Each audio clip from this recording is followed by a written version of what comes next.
law enforcement operation conducted by our United States military that you all saw and the world witnessed last week. The skill, the might of the United States military and our country under the leadership of this president is on full display to the rest of the world. And let's just set the record straight. There isn't another military in the world who could have pulled off this operation. There is not another president in the world or in our nation's history who had the courage to authorize such a mission. And I think the world has taken notice that America is truly back. We obviously have maximum leverage over the interim authorities in Venezuela right now, and the president has made it very clear that this is a country within the United States, the Western Hemisphere, close by the United States, that is no longer going to be sending illegal drugs to the United States of America. It's no longer going to be sending and trafficking illegal people and criminal cartels to kill American citizens as they have in the past. And the president is fully deploying his peace through strength foreign policy agenda. As you can see, the Trump regime is pulling out all the stops to justify their intervention in Venezuela. Threats against other sovereign nations who dare stand up to the administration's bullying and might is right style of ruling. They're not even trying to hide the truth here. Motivations behind this latest power grab from Trump, not at all. Has the Venezuelan government fully committed to turning over its oil to the United States indefinitely? And what happens if they do not?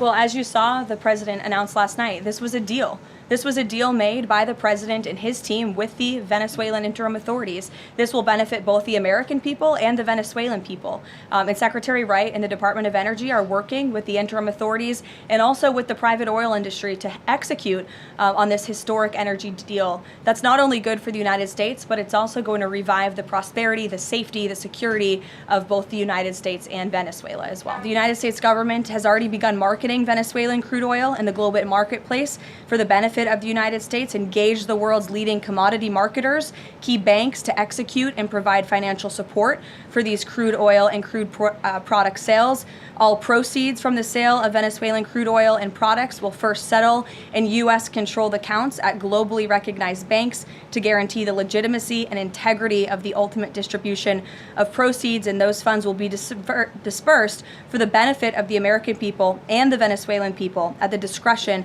of the United States government. It sounds like it requires a lot of private sector engagement and agreement And from the oil industry and the banking industry. Do you have that yet? There's a lot of private sector engagement that's happening right now. As you know, Secretary Wright, our energy secretary who's heading up this big project, is in Florida today meeting with some of these oil executives. And as we confirmed earlier, they will also be at the White House later this week. So they are absolutely eager to invest. They're eager about these opportunities. And Secretary Wright is a very well knowledgeable guy when it comes to oil and energy, and he's the perfect man for the job. What is the message the president is going to give to the oil executives, and what does he want to hear?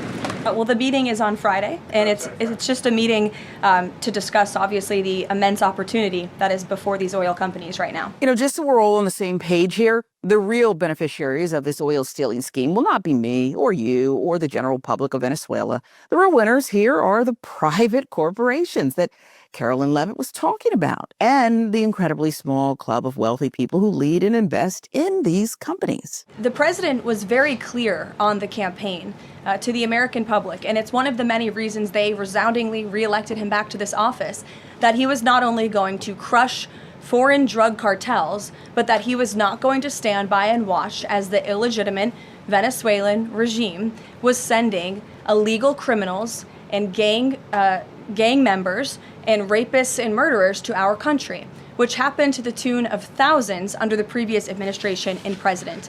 And so there could be nothing more America first than this operation that took place last week.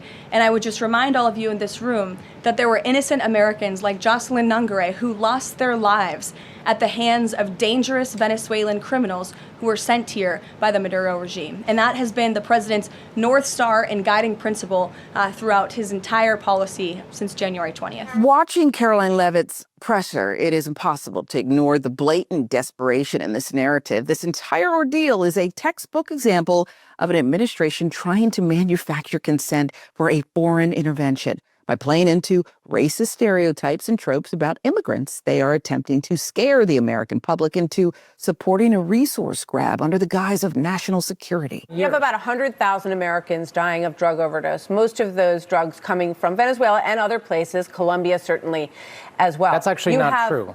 It's not true that 100,000 Americans. The majority of the deaths by drugs in America are the result of meth and fentanyl. Almost none of that comes from Venezuela. So you're okay with massive amounts of cocaine traffic coming into the United States from Venezuela? No, I'm not saying that either. What I'm saying is if we want a real drug strategy, if we want to stop fentanyl and meth, which is largely what's killing our children and devastating our communities, then we need a real drug strategy to do that.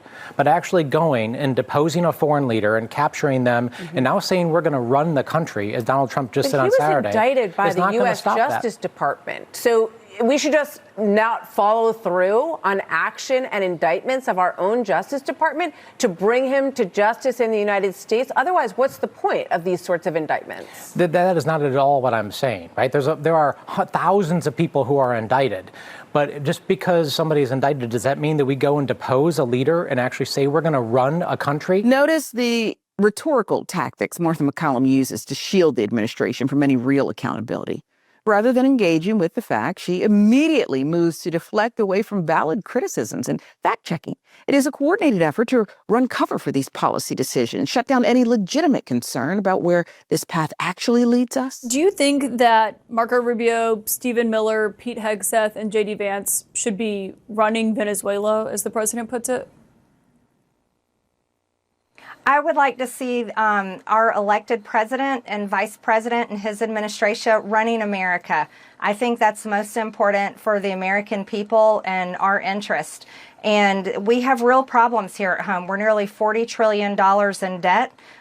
They've done a great job stabilizing inflation that was record high under the Biden administration. They've done a wonderful job securing the border, and I love seeing the crime statistics go down. But I would like to see a continued focus on domestic policy that helps the American people. That's the country that they are supposed to be running, and I hope that the United States of America is the country they stay focused on running. So looking at Marjorie Taylor Greene's take, it's clear that this is a golden opportunity for the Democratic Party to finally revive their anti-war ethos. They have a chance to legitimately push back against this administration instead of continuing to support American imperialism as they have for decades. It's time to prioritize actual diplomacy over the demands of donors. Take a stand against the continuation of the war on terror mindset. Hello, everybody. David Schuster here. Thanks for watching.